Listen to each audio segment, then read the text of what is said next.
I'm going to teach you how to make a bow just like this one, okay? First thing you need to do is you have to have your ribbon. Pull out the amount of your tail that you would like. Set that part down, and you curl it over.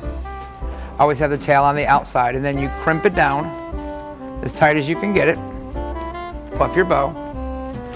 Turn the bottom piece over so that the underside of the ribbon, if you have a two-sided ribbon, as you can see, this side is not as shiny as this side, so that's always on the inside of your ribbon.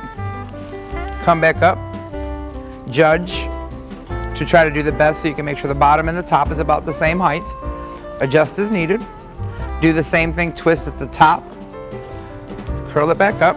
Easy to measure the top, they should be exactly the same.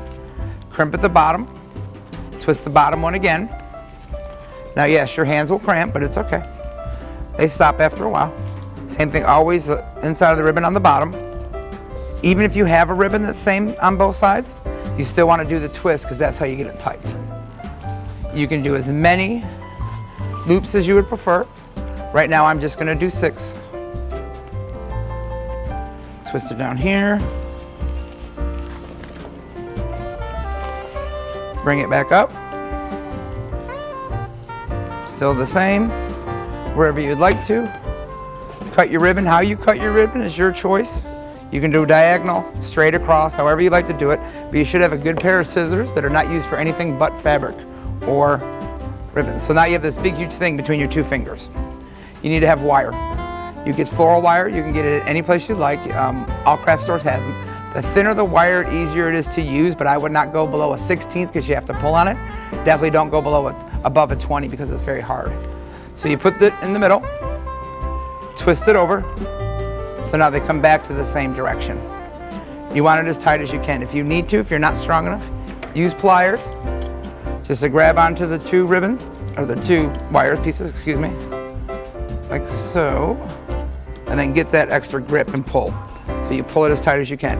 You want to wrap it one more time just for safety. Back again to this way. Then I personally like to use, there we go, these to do my twist because you want it as tight as you can. So you do twist the first one, and then you get it tighter with this one. As tight as you can have it. And a pair of wire cutters. You don't have to buy the expensive floral wire cutters. Go to the Home Depot, go wherever you want to go to any hardware store, buy you any pair of cutters in the electric section, cut off your extra wire. Use then your pliers to push this down